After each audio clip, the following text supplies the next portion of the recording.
want to listen to Hadith, there's absolutely nothing wrong with that.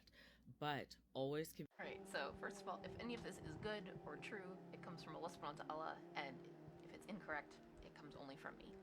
I'm so honored to be mentioned in the same context as Marifa, because mashallah, she has so much knowledge. So for a TLDR of this video, yes, you absolutely can and should only accept some hadith. There's an entire classification system that scholars use for hadith to rate their authenticity, with the highest being called Sahih, which is just Arabic for authentic.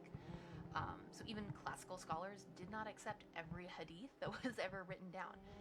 There's even a classification called Maudu, meaning fabricated, that specifically is for hadith that are not permissible to relate to others, except to declare its status as Maudu. So you're not even allowed to talk about these hadith, except to say, hey, this is falsified. So with that said, when it comes to investigating which hadith you want to accept, most Sunni Muslims accept all hadith that are listed in the 6 quote-unquote Sahih collections, or at least the 2 most famous, which are Sahih Muslim and Sahih Bukhari. However, A, I don't believe in blindly accepting anything that's the word of people, rather than the word of Allah subhanahu wa ta'ala, which is the Quran.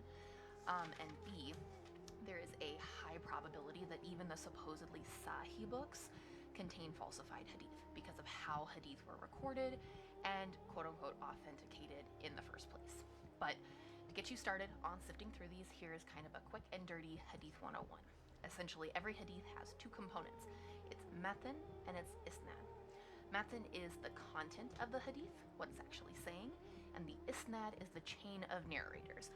So-and-so told so-and-so, told so-and-so, who told so-and-so.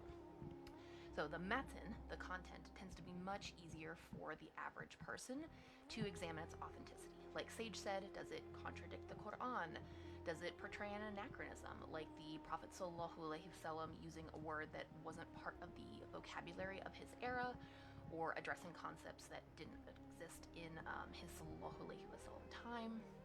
If those 2 conditions are sound, but it still feels wrong, Marifa made 2 excellent points about looking, 1, for the greater context of the story around the hadith, and 2, for the original Arabic wording. Because remember, at their core, hadith are stories of something happening in the community of the Prophet ﷺ, and then him responding to it.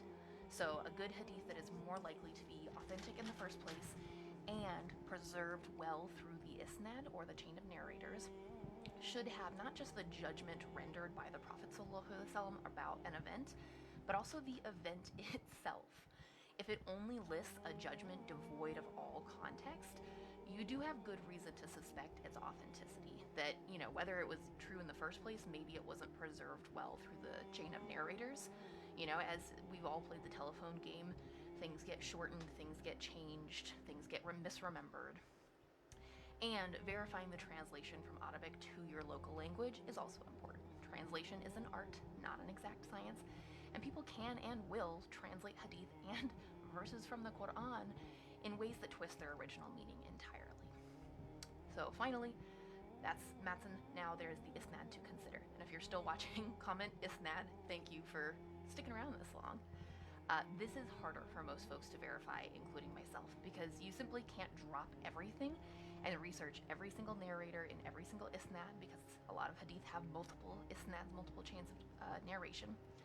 The point of the whole Sahih, Hasan, Hasan, Da'if, etc. classification system should be that scholars have already checked these and settled the matter. That's why, as Marifa said, it's kind of frowned upon to reject any of the hadith that are labeled as Sahih. But my opinion is that when we have narrators like Abu Huraira and Ikrimah in the isnads of many supposedly Sahih hadith, I can no longer trust that label.